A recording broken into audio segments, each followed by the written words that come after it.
Ladies and gentlemen, welcome to Opinion Machine, the show where we talk about all things gaming. My name is Killjoy, and today I want to talk about Mario Kart 8 Deluxe's Booster Pass. Now, obviously we've recently had Wave 2. If you want to know my thoughts on that, go watch the video, but overall, I preferred it to Wave 1. I think the track choices were better. But today what I want to talk about is sort of looking at the structure of Wave 1 and Wave 2. I think we can kind of tell what the rest of the waves are going to be like. Now, the reason why I want to talk about this is it brings up an interesting thing about this booster pass, because from what we can gather, with the idea of a lot of these tracks being remastered, brought to Mario Kart 8, it looks like from Wave 1, Wave 2 that each wave is going to have a minimum of 3 tour tracks and then 5 tracks from the other Mario Kart games, right? Now, what do I mean by that? So, in Wave 1, in the Golden Dash Cup, we had Paris Promenade. In the Lucky Cat Cup, we had Tokyo Blur, and we also had Ninja Hideaway. Now, I know Ninja Hideaway on the website that I've got to the right of me there. It's basically saying Ninja Hideaway was part of Tour. Now, I know it was in Tour before it came to Mario Kart 8.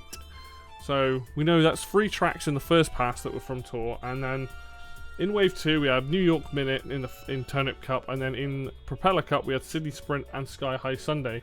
But we also know Sky High Sunday is going to Mario Kart Tour.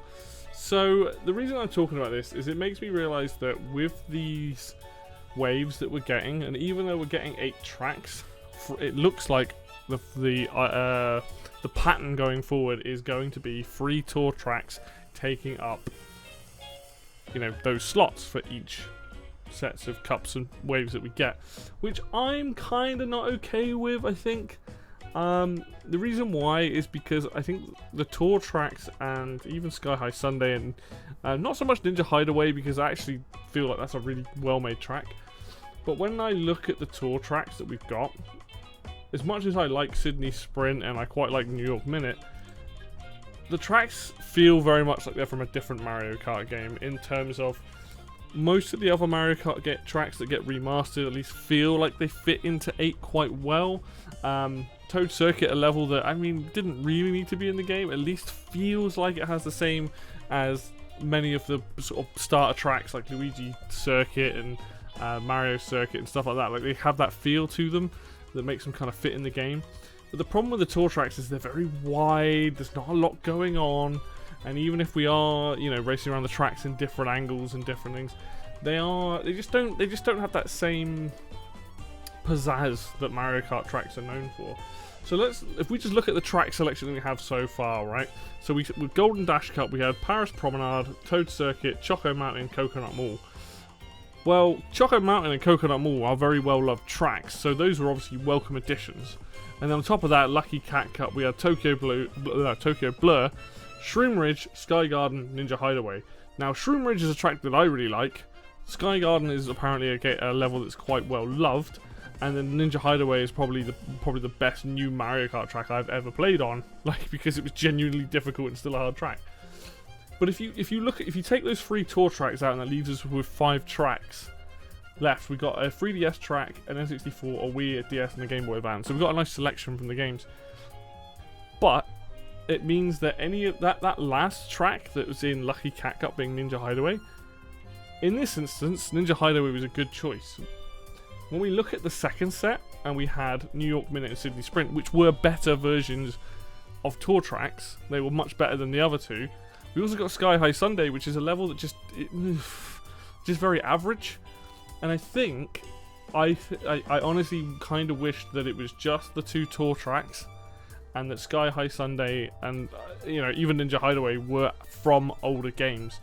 I don't think the way the booster pass isn't that expensive, so it's like £22 in the UK. So you're getting, again, 48 tracks. But I really do wish they kind of focused on the Game Boy Advance, the SNES, DS, and 3DS ones. Obviously, I'm not the biggest fan of the N64. I do also like Mario Kart, Double Dash, and Wii. But there's a lot of tracks that have never been on the big screen, and I kind of wish they focused on those games and not so much from Tour. And what we've seen here, and there are leaks as well. There are leaks out there, music leaks, to sort of show what tracks are coming. But I think from this we can tell that there are always going to be 3 slots taken up in a pass for tour. If 2 of those are actually like the different places, and then 1 of those is potentially a new track or a track that's, you know, either made new for tour or is being ported to tour. And I think you can just the difference in quality just is insane to me. Now, obviously, there is nostalgia bias to those older tracks. Waluigi Pinball recently came into Wave 2, and it's obviously a level I loved, and it's kept pretty much intact, and I really, really like that track. But all of those tracks, we had Mario Circuit 3, Calamari Desert, Snowland, Mushroom Gorge, and Waluigi Pinball. I'm glad that they're all there. Like, I really like the fact that we're getting these updated versions of these tracks from past Mario Kart games. The tour stuff I don't have nostalgia for, so obviously going into it, it's like, oh, these are brand new tracks for me to play because I've never played Mario Kart Tour. But they are taking up slots of tracks that I would rather see. I would love it if this game had a majority of the GameCube and N64 and Game Boy Advance and SNES tracks. There's got to be tons of tracks that have never had return. Like, I'd love to see more the Ghost Valley tracks from the SNES game, possibly some of the Bowser Castle levels, which I don't think will be brought over. Like, it'd be really cool if they did the whole proper nostalgia thing and made it look proper pixelated. I'd love to see Mario Circuit 4 from the SNES game. A lot of the GBA tracks I never played on, so I'm happy for a lot of those to come over. N64 tracks, I want to see Frappy Snowland. That's a really, like, one of the few ones I actually like from that. The DK Jungle Parkway, that would be really cool. From the DS, we still don't have Airship Fortress, and we don't have Delfino Plaza, so they would be brought over, which would be nice. As for the Wii, like the DK Mountain one, same with Double Dash, the DK Mountain one, those tracks are fantastic. But now we know, after Wave 2, this seems to be the pattern they're following, and I know Nintendo and patterns, it's a terrible idea to try and predict this stuff. But right now it feels like, okay, we can already assume that 3 of those slots are going to be taken up by tour tracks or tracks that are going to be coming to tour soon. Now, clearly Nintendo has some software that's good for porting these levels between Mario Kart Tour and Mario Kart 8. And obviously that shows in terms of the visual quality. Not all of these tracks added look bad. So Snowland looks incredible in this iteration of it. Calamari Desert actually looks really good. Waluigi Pinball looks really good. I actually really like the look of Mario Circuit, but Sky High Sunday visually just doesn't look very good at all. I really hope they go back and patch that up. The tour tracks look okay. And even from the first lot, Choco Mountain's got like a bit more of a basic look to it than I would have expected. It's still a very fleshed out looking track, but it's a shame that when you compare these to like Wild Woods or like Dragon Speedway and some of the F-Zero tracks and things compared to what we're getting, you can definitely tell the details being toned down. Even Coconut Mall, a track that looks and plays really well, there's a simplicity about it that you just don't have with the base game tracks. And even the original DLC that came out. And it is a shame. I kind of wish that they would focus on making these tracks look a lot better. They're obviously doing a good job. Like, I'm not sitting here and like some people are like, oh my god, this is terrible. No, they're not awful, but there is a visual difference, and you can definitely see that.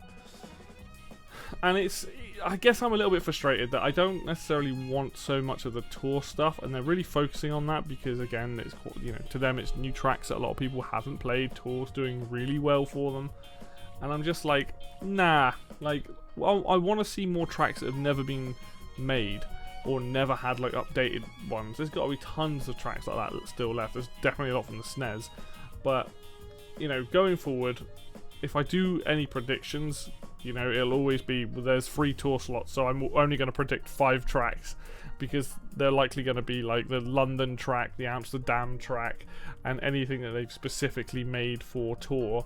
It's probably going to take up that last slot, because it really messes with the balancing of these tracks.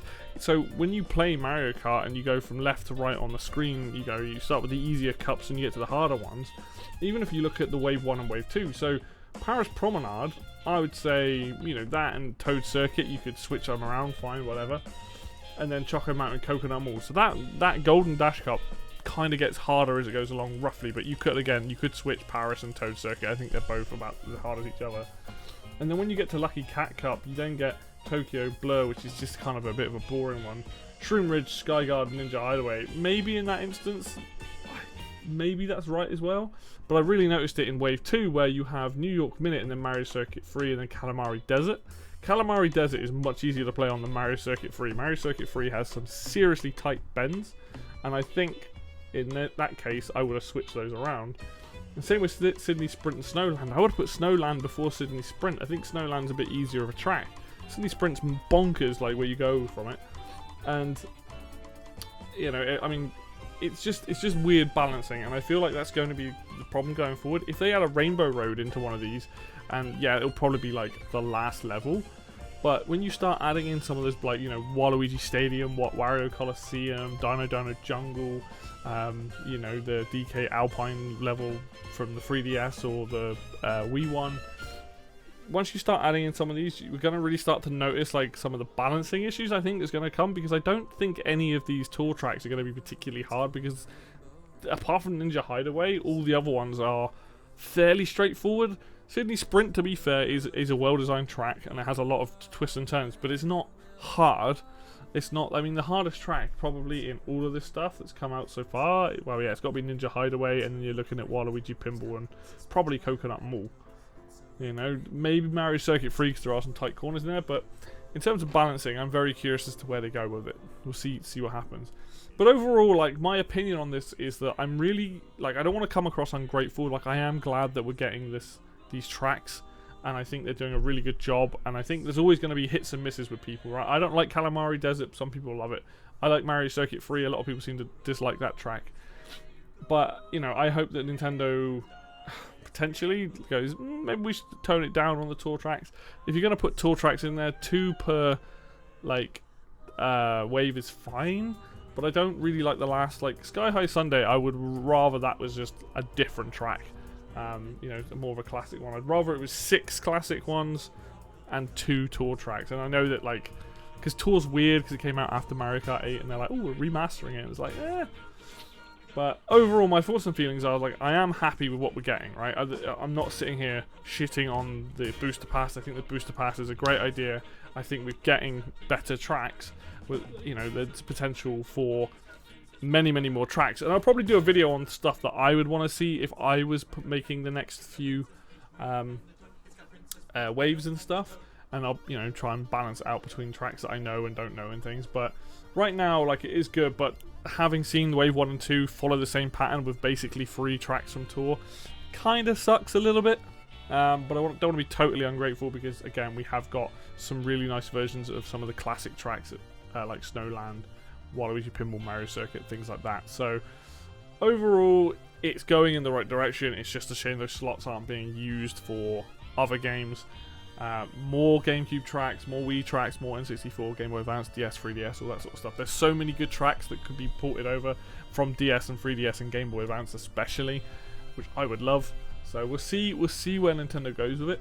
But yeah, this is just my opinion on it. I want to see less tour and more classic tracks, basically. So anyway, thank you very much for watching this video as always. If you like the video, hit like. If you want to see more content like this, hit subscribe.